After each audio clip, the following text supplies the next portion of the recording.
स्वागत है आप सभी का। अब बात करेंगे भूकंप को लेकर। जी हां, पिछले कुछ समय से भारत के अलग अलग राज्यों में और कई देशों में भूकंप के झटके महसूस किए जा रहे हैं और इनमें से ज्यादातर झटके आधी रात या फिर सुबह के समय आए हैं।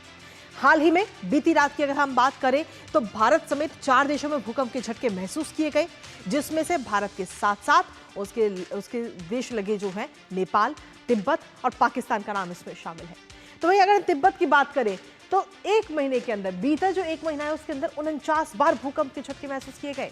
अब बार बार आ रहे इन भूकंप से हर कोई दहशत में है।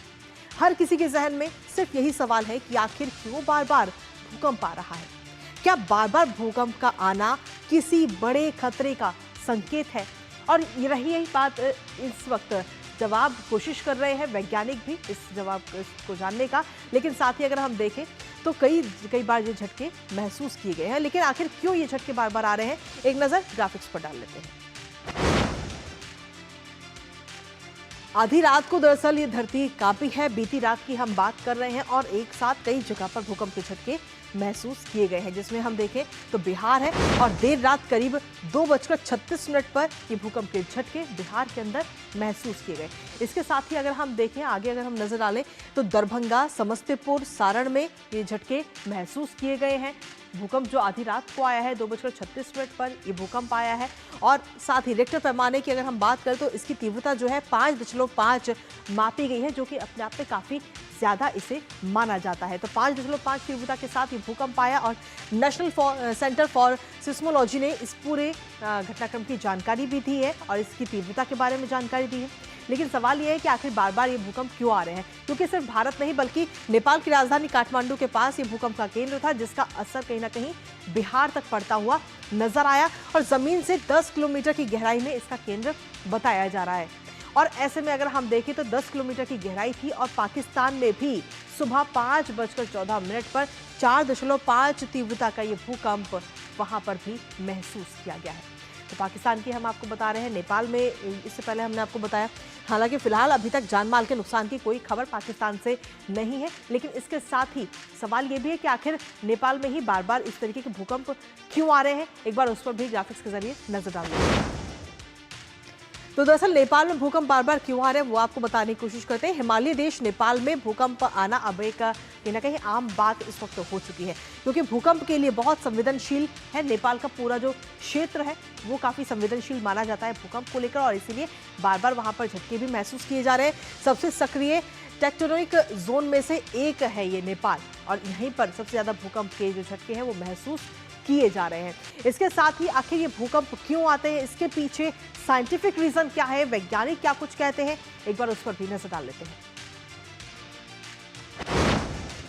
दरअसल बताया जाता है साइंटिफिक रीजन की अगर हम बात करें तो भूकंप के लिए कई टेक्टोनिक प्लेट्स से जो है वो धरती की सतह बनी हुई है और लगातार ये प्लेट्स जो है अपने आप में हिलती रहती है, टकराती हैं, हरकत में रहती हैं और जिसकी वजह से कहीं ना कहीं एक कंपन महसूस होता है। अक्सर आपस में ये टेक्टोनिक प्लेट्स जो हैं वो टकराती हैं, एक के ऊपर एक ये प्लेट्स होती हैं और जब ये टकराती हैं तो भूकंप जैसी स्थिति बनती है। हालांकि प्लेट्स एक दूसरे से रगड़ खाती हैं और अपार ऊर्जा इसके जरिए निकलती है, जो कि ऊपर जब आती है, इसकी जो ध्वनि है वो जब ऊपर आती है तो वो भूकंप में कन्वर्ट हो जाती है। हमारे साथ हमारे सहयोगी तापस इस वक्त जुड़ रहे हैं, का रुख करेंगे।